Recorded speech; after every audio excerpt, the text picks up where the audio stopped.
Hi, I'm David Carmicheal, the State Archivist of Pennsylvania, and in these short videos, I'm going to share with you some of my personal favorites from our collection of 250 million documents. These are not professionally made videos. I'm working from home with the pandemic, just as many of you are, but it gives me a chance to share with you some of the items in our collection that have special meaning to me.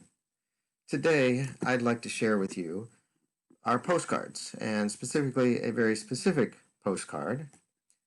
This is not the most exciting document that you'll find in the state archives. It's not William Penn's original charter, after all.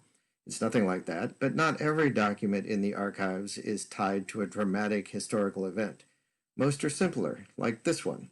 This is a picture postcard of Bellefonte, Pennsylvania.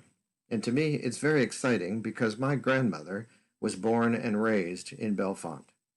Now, I didn't know my grandmother very well. She died when I was just 4 years old. But when I look at this postcard, I think about my grandmother and the fact that this is the scene she would have seen when she walked down the main street of her town.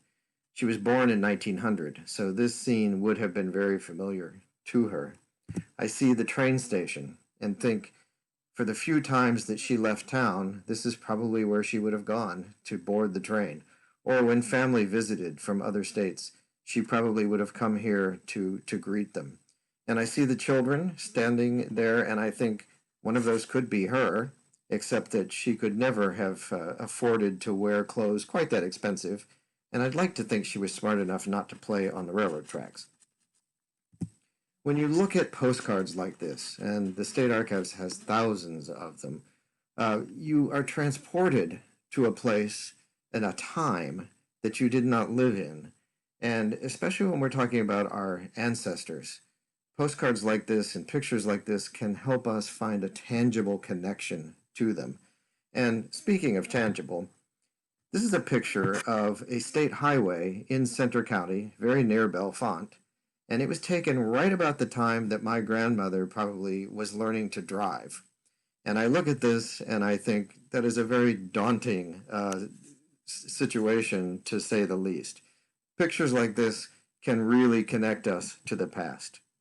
The State Archives has many thousands of postcards and other records online in our portal at the Power Library. You can find that portal by visiting this URL, digitalarchive.powerlibrary.org/PSA. And be sure to visit us online at www.pastatearchives.org. Thank you.